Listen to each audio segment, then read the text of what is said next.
So in 2005, I founded an NGO, a nonprofit that worked predominantly in Southeast Asia, but also in East Asia and South Asia on issues of online free expression and also online privacy and other kind of digital civil liberties issues, we might say. That was because I'm from Australia. We were very kind of focused on building bridges between Australia and Asia and kind of focusing on what was important around, I guess, the new forms of human rights online that were emerging in the early 2000s as the internet rose in use.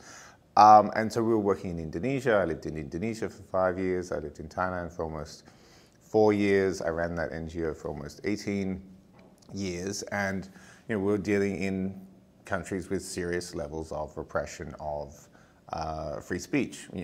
Oftentimes dictatorships like Myanmar or Thailand, other places around the region. So everyone that we were working with, who were predominantly would have identified as liberals and progressives, were interested in human rights, democracy, and free speech. There was not really ever a question around that.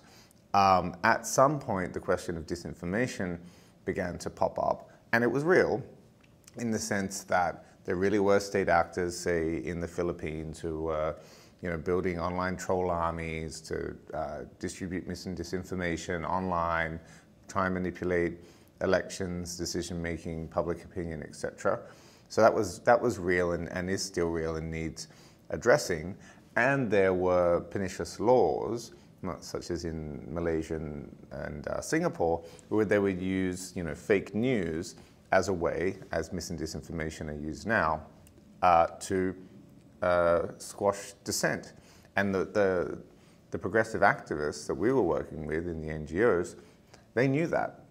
And so they were campaigning against these kind of fake news laws. So when I saw then people in the West start getting into these new forms of kind of pro-content moderation, they might call it, it was like for someone in the Philippines or someone in Thailand to start going, oh, you need to trust the government more to manage content on the internet. No one was thinking that was a good idea.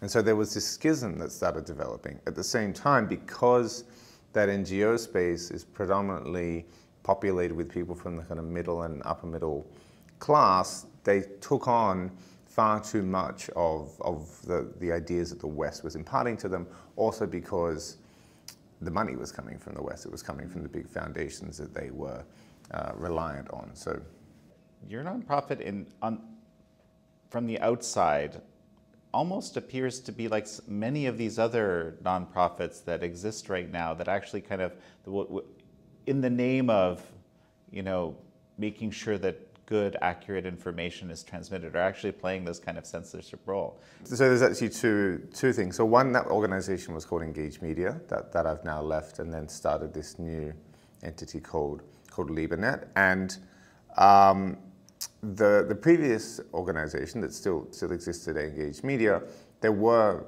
anti-disinformation initiatives that we participated in that I think now still stand up. They were, say for example, addressing, troll armies in the Philippines that were clearly kind of state-based manipulation of public. Well, I keep thinking of the 50 Cent Army, the infamous 50 Cent Army.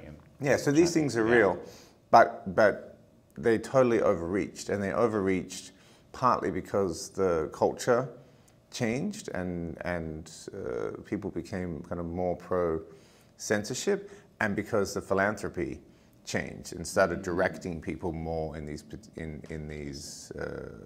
direction. So you actually saw organizations that at one point had been genuinely, kind of trying to foster free speech and expression become kind of their own worst enemy, I guess. I don't think they would definitely not see it as that. I mean, it depends who I'm holding in my mind and thinking of as an example. If I'm thinking of the local groups that I would have worked with, say, in Indonesia, I think they would have thought that, no, they were combating this kind of state or kind of corporate, top end of town kind of disinformation. So I think it's been much more in the West where the shift has occurred conceptually, where the kind of policing of disinformation, or the kind of transparency and advocacy around it, switched from targeting the most powerful actors to essentially targeting everyday people. And I think that's linked to this idea around essentially the kind of massive amount of infrastructure that was built up during the war on terror, that then became kind of countering violent extremism, which then became a kind of countering populism, or got hijacked to counter populism, and essentially got directed towards everyday people. That's why I say, for example, in Australia, for the Twitter files that I did there, the Department of Home Affairs, which is essentially where the kind of counter-terrorism unit is housed, are dealing with an account with only 20 followers. Like, what is that doing? Why does it need to be doing that? It's completely off mission, at least based on the kind of outline that it gives to the general public. But internally, there was a massive cultural shift where this became acceptable, that was driven in many respects by progressives. But it was started by neocons. This is the new weird world that we live in, that essentially this kind of neocon, war on terror, massive amount of surveillance infrastructure that was built up, is then kind of turned into this countering populism infrastructure that the left, which previously were the people who were most suspicious of the war on terror and the various agencies that became extremely bloated under that banner, have now signed up to be part of it. Is it just about the money? When I hear you talking about this, right? You mentioned that the philanthropy groups supporting these different groups kind of changed their focus, i.e. said, well, I need you to do a little more of X. There's a few $1 million in there for you. That can mean a lot to a small nonprofit, whatever it is that you're working on, right? And I'm just wondering how much that didn't actually create this effect wherever it was. Yeah. I mean, I don't think it's so much you need to do a little more of X. It's that you're presented with, this is a new strategic plan of this foundation. We're working on climate change, anti-disinformation, and women's equality. And then you basically get to choose, which grant you apply for. And there isn't a free speech option, or there isn't a, whatever other issue that, if you were just handing out money to organizations, they would do something very, very, very different. But all philanthropy comes with strings attached. But I think it became, a lot more strings got put in place post-Trump and Brexit, that the philanthropic sector also freaked out and thought, we can't just be so hands-off when we give our money out. Obviously, there were always a certain amount of strings, that they decided they had to be much, much more focused on how the money they gave out was used, and that it was very, very targeted towards their specific objectives. And so I think part of the panic was to see, well, when we said free speech, we didn't mean that. We meant we meant this. And I think there was a lot of a big ideology around the internet at the beginning that was extremely utopian, that essentially imagined that what the internet looked like at scale was more people like people from Harvard, and people from Yale, and people from the West Coast. And then actually that isn't most people at all. And then the plebs essentially got on the internet, and they all freaked out and went, oh my God, we can't have this. This is not what we meant. We assumed there would be this civilizing